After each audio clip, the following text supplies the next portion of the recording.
Tikamgarh collector विवेक श्रोत्री नगर खरगापुर पहुंचे, जहां उन्होंने अधिकारियों, जनप्रतिनिधियों और नगर के लोगों से संवाद किया। इस दौरान सभी ने बारी बारी से नगर में कौन से उपयोगी कार्य किए जाएं, उनके बारे में अवगत करवाया। लोगों ने नगर में काफी समय से लंबित सीएम राइस भवन के निर्माण कार्य नहीं हो पा रहा है, इससे अवगत करवाया, जिसको लेकर कलेक्टर विवेक श्रोती को अवगत करवाया कि नगर में सुलभ शौचालय स्टैंड के पास होना चाहिए। पुरानी शमशान घाट की जमीन को बस स्टैंड में जोड़ना, जिससे बस स्टैंड को अधिक जगह मिल सके। नगर में नालों की व्यवस्था सही तरीके से की जाए। नगर में अन्य कार्यों को लेकर चर्चा की गई। सभी पार्षदों ने कलेक्टर विवेक श्रोती से नगर परिषद में हो रहे कार्यों की शिकायत की, जिस पर कलेक्टर विवेक श्रोती ने कहा कि सभी मामलों की जांच की जाएगी और जो कार्य आप लोगों ने बताए हैं उन पर कल से ही कार्रवाई शुरू होगी। फिर 15 दिन बाद कार्यों की समीक्षा बैठक आयोजित की जाएगी। अगर कार्यों में किसी भी प्रकार की लापरवाही होती है तो बर्दाश्त नहीं की जाएगी। इसी दौरान एसडीएम भारती मिश्रा, सीएमओ सुश्री शिवी उपाध्याय, पत्रकार हरिशंकर जड़िया, सुरेंद्र सिंह राजपूत, खूबचंद्र सिंह लोधी भी उपस्थित रहे। वहीं खरगापुर के समाज सेवी और पत्रकार देवकीनंदन अग्रवाल ने कार्यों और अधिकारियों को लेकर सवाल किए हैं और कहा कि चारों तरफ भ्रष्टाचार हो रहा है। खुलेआम अधिकारियों के द्वारा रिश्वत ली जा रही है, जिस और किसी का ध्यान नहीं है। Bureau report, Harishankar Jadiya, Tikamgarh. है, पत्रकार हैं और भी यहाँ के महत्वपूर्ण नागरिक जो है सभी से चर्चा की है और खरगापुर में जो प्रमुख समस्याएं हैं विकास को लेकर की सार्थक चर्चा यहाँ पर हुई है और यहाँ पर जो भी प्रोजेक्ट शासन के चल रहे हैं, जो भी परियोजनाएं हैं वो किस स्तर पर रुकी हुई हैं, लोगों से क्या समस्याएं हैं, विभागों से क्या समस्याएं हैं, सभी की जानकारी यहाँ पर मेरे द्वारा ली गई है। और हमने आइडेंटिफाई किया है कि जो जो काम है अगर वो किसी वजह से यहाँ पर रुके हुए हैं उसमें अगला स्टेप क्या किया जा सके, कैसे उसको गति प्रदान की जा सके। और सभी जितने लोग उपस्थित थे उनका बहुत अच्छा सहयोग यहाँ पर मिला हुआ है और उन्हें बहुत अच्छी बातें हमारी संज्ञान में लाई है।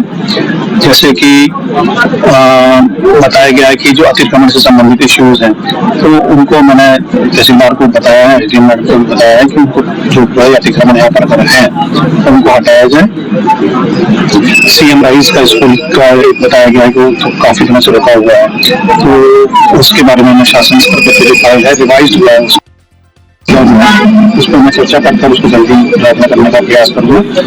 एक ऑडिटोरियम बनने का था तो उसकी जमीन का आवंटन का रूप था, जिसको अगले हफ्ते हम आवंटन कर देंगे। यहीं पर बैठक तय हो गया, तहसीलदार से बता दी, चाहे पंचायत क्षेत्र में बन रहा हो स्टेडियम हो, क्योंकि वो स्टेडियम तो स्टेडियम वाला इशू रिजॉल्व हो जाएगा। अगले हफ्ते से उसका काम फिर से शुरू हो जाएगा। इसी तरह मैंने सभी राजस्व अधिकारियों से भी चर्चा की है और तहसीलदार को निर्देश दिए हैं कि जितने भी नामांतरण अविवादित नामांतरण के प्रकरण है वो अगले 15 दिन में 100% निराकरण करेंगे। 15 दिन में फिर से यहाँ पर आऊंगा, हम देखेंगे, समीक्षा करेंगे कि किसी का भी कोई भी अगर वो प्रकरण विवादित नहीं है तो पेंडिंग ना रहे। इसी प्रकार से अविवादित बंटवारा के प्रकरण है वो भी तहसीलदार द्वारा निराकरण किए जाएंगे। पंचायत विभाग को भी बताया गया है कि आपने हितग्राही मूलक जितने लोगों की कोई समस्याएं हैं उनका तत्काल युद्ध स्तर पर उस पर लगकर सफा निराकरण करें और जिन कामों में शासन ने जो समय सीमा निर्धारित की है उस समय सीमा में काम को कराया जाए।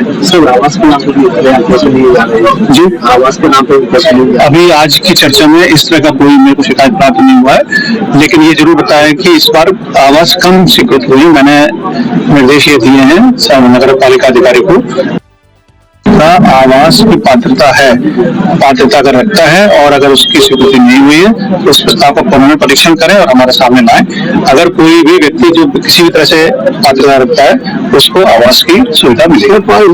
परिषद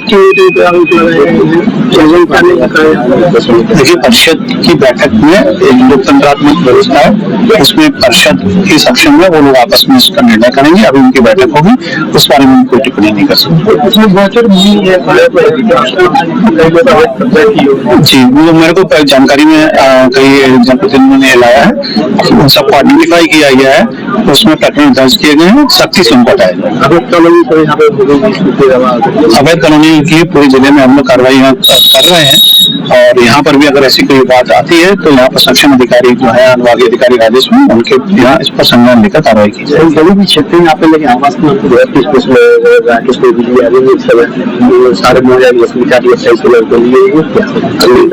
आप कोई भी अगर व्यक्तिगत किसी की शिकायत कुछ करेंगे तो मैं उस पर परीक्षण करके कुछ बता पाऊंगा। सर जो भी मामले आपके सामने आएंगे तो उनमें कार्रवाई शुरू की जाएगी। देखिए, जो मामले यहाँ पर विकास से संबंधित मुद्दे हैं सभी पर आज से ही कार्रवाई शुरू होगी और कार्रवाई चल भी रही है। हम केवल उन मुद्दों पर थोड़ा विशेष ध्यान देकर कि अगर कहीं पर किसी वजह से कोई लापरवाही हो रही है या कोई प्रकरण अपेक्षित है या जिसमें कई विभागों का समन्वय की आवश्यकता है या किसी स्तर पर शासन स्तर से कोई बात करनी है तो उन सबका यहाँ पर परीक्षण कर लिया गया है और उसका परिणाम भी है कि 2-3 मुद्दे तो ऐसे हैं कि जिसमें सभी के साथ इसमें सहमति है कि इसको तत्काल प्रारंभ कर दिया जाए।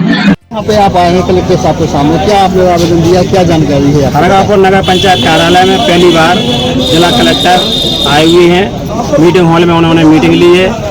नगर के पार्षदों की, समाज सेवी, जनप्रतिनिधियों की चर्चा की है। उन्होंने एक एक व्यक्ति से चर्चा की है। अच्छा लगा है, पहली बार किसी कलेक्टर ने एक एक करके पूछा है। मेरे से भी उन्होंने पूछा है तो मैंने जो है CM राइज स्कूल की नई बिल्डिंग जो है निर्माण किया जाना है 37 करोड़ का, जिसको लेकर मैंने उन्हें लिखित आवेदन दिया है और CM राइज स्कूल का जो है भूमि पूजन का कार्ड भी दिया है। आवेदन तो आप कई बार दे चुके हैं? मैंने कई बार आवेदन दिए हैं, कई रजिस्ट्री की है, सब सबूत हमारे पास है, पूरी फाइल हमारे पास है। अभी क्या बोला?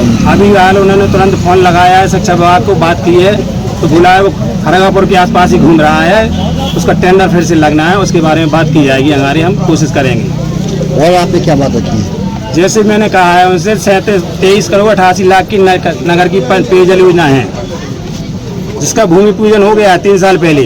3 टंकी का निर्माण कार्य किया जाना है, एक भी टंकी का निर्माण कार्य चालू नहीं है। नगर की सड़कों को खोद के डाल दिया है। एक पानी की टंकी जो वर्तमान में चल रही है, जो चू रही है भारी, कभी भी वो क्षतिग्रस्त हो सकती है, बड़ी घटना घट सकती है, जिसको लेकर उन्होंने डायरी पे अपने लिख लिए हैं उन्होंने। बाकी कोई ठोस कार्रवाई होती नहीं दिख रही है। अब आगे अब देखते हैं, भविष्य में उन्होंने 15 दिन का फिर समय दिया है कि हम आएंगे। आप बता रहे हैं कि कोई ठोस कार्रवाई नहीं हो रही है, जब जिला प्रशासन का कार्य नहीं करेगा तो कौन करेगा जिला?